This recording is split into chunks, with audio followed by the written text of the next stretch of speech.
जय श्री कृष्णा। जय सावित्री माता। आज हम बात करेंगे बट सावित्री व्रत कथा के बारे में। बट सावित्री व्रत जो ज्येष्ठ मास की अमावस्या को किया जाता और इस बार यह व्रत पड़ेगा 16 मई दिन शनिवार को। तो आइए जानते हैं क्या है ये बट सावित्री व्रत और क्यों किया जाता है, इसके क्या लाभ होते हैं और इसका क्या महत्व है। तो सबसे पहले हम आपको इसकी कथा ही सुना देते हैं। इसकी कथा सुनने के आपको खुद ही पता चल जाएगा इसका महत्व क्या है। आगे हम पूजा का भी विधान बताएंगे। तो आज की इस पावन कथा में आप सभी का हार्दिक स्वागत है। आज हम सुनेंगे वट सावित्री व्रत की पावन कथा, उसका महत्व और पूजा विधि। धार्मिक मान्यता के अनुसार यह व्रत सुहागिन महिलाएं अपने पति की लंबी आयु, सुख समृद्धि और अखंड सौभाग्य के लिए करती हैं। इस दिन वट सावित्री यानी कि वट अर्थात बरगद के वृक्ष की पूजा की जाती है। अब आइए सुनते हैं पावन कथा। प्राचीन समय में अश्वपति नाम के एक राजा थे। उनकी पुत्री का नाम सावित्री था। सावित्री अत्यंत सुंदर, तेजस्विनी और पतिव्रता थी। जब विवाह का समय आया तब सावित्री ने सत्यवान नाम के राजकुमार को अपने पति के रूप में चुना, लेकिन ऋषियों ने बताया कि सत्यवान की आयु बहुत कम है और विवाह के 1 वर्ष बाद उनकी मृत्यु हो जाएगी। यह जानने के बाद भी सावित्री ने सत्यवान से ही विवाह किया और अपने पति तथा सास ससुर की सेवा में लग गई। समय बीतता गया और वह दिन भी आ गया जब सत्यवान की आयु पूरी होने वाली थी। उस दिन सावित्री ने कठोर व्रत रखा और अपने पति के साथ जंगल चली गई। जंगल में लकड़ी काटते समय सत्यवान को अचानक चक्कर आया और वे सावित्री की गोद में सिर रखकर लेट गए। तभी यमराज वहां आए और सत्यवान के प्राण लेकर जाने लगे। सावित्री भी यमराज के पीछे पीछे चल पड़ी। यमराज ने उन्हें समझाया, लेकिन सावित्री अपने पति के प्रति अटूट प्रेम और धर्म की बातें करती रही।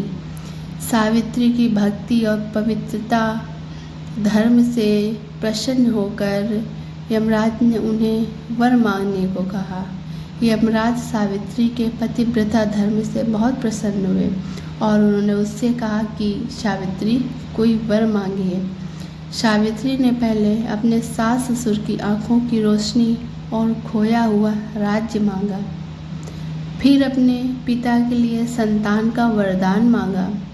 अंत में सावित्री ने कहा, मुझे 100 पुत्रों का आशीर्वाद दीजिए। यमराज ने तथास्तु कह दिया।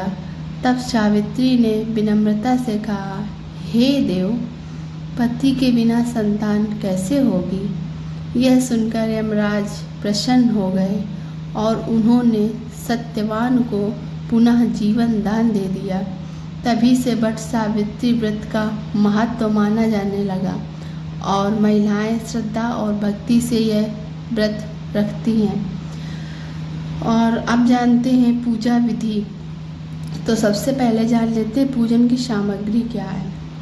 तो इसके लिए सबसे पहले रोली, अक्षत, फूल, कच्चा सूत, भीगे हुए चना और उबटन जो हल्दी डाल के आटे में मिला के बनाया जाता है, उबटन, कुछ फल, फूल, मिठाई, सुहागन सुहाग का सामान आदि चढ़ा सकती हैं। चूँकि माना गया है कि बरगद में तीनों देवों यानी कि ब्रह्मा, विष्णु और महेश तीनों ही देवों का निवास माना गया है।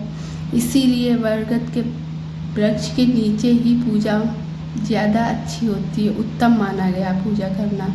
लेकिन जो असमर्थ हैं या पूजा में पेड़ के नीचे नहीं जा सकती हैं, तो वो एक पेड़ की डाली पूजा से 1 दिन पहले ही अपने घर में मंगा ले आएँ और उसको स्थापित करें और उसके चारों तरफ ही परिक्रमा करके उसका पूजा कर सकती हैं।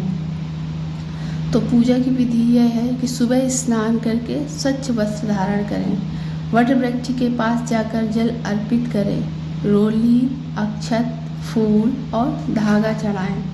वृक्ष की परिक्रमा करते हुए कच्चा सूत लपेटें और याद रहे सूत टूटना नहीं चाहिए। फिर वट सावित्री व्रत कथा सुने और भगवान से सुख समृद्धि की प्रार्थना करें।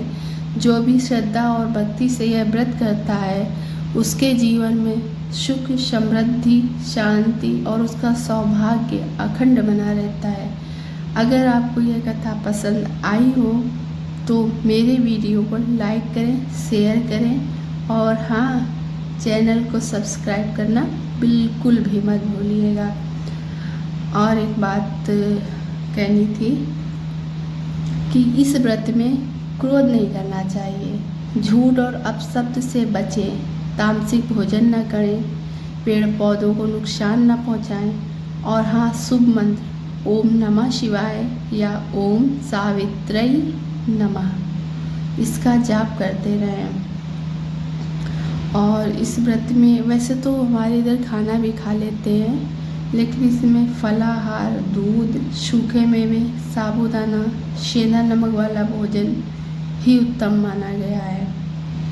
और पूजा करने की विधि जैसे सुबह जल्दी स्नान करके स्वच्छ वस्त्र पहने, व्रत का संकल्प लें, पूजा की थाली तैयार करें, वट वृक्ष के पास जाएं, जल अर्पित करें, रोली अक्षत फूल चढ़ाएं, वट वृक्ष के चारों ओर कच्चा धागा लपेटें, वट वृक्ष के चारों ओर कच्चा धागा लपेटते हुए 7 या 108 बार परिक्रमा करें। वट सावित्री व्रत कथा सुने या पढ़ें, माता सावित्री और सत्यवान की आरती करें, पति की लंबी आयु की कामना करें, ब्राह्मण या ज़रूरतमंद को दान दें। तो जय सावित्री, जय सत्यवान। अगर आपको मेरी कथा अच्छी लगी हो, वीडियो पसंद आई हो तो मेरी वीडियो को लाइक, शेयर और सब्सक्राइब करें और हाँ, बेल आइकन को प्रेस करना बिल्कुल भी मत भूलिएगा, जिससे मेरे चैनल पर आने वाली नई नई वीडियोज़ आपको सबसे पहले देखने को मिले। और मेरे चैनल पे आपको भक्तिमय वीडियो ही देखने को मिलेंगी, इसलिए प्लीज़ चैनल को सब्सक्राइब करना बिल्कुल भी मत भूलिएगा। जय श्री श्याम, जय श्री कृष्ण, ओम नमः शिवाय, जय माँ।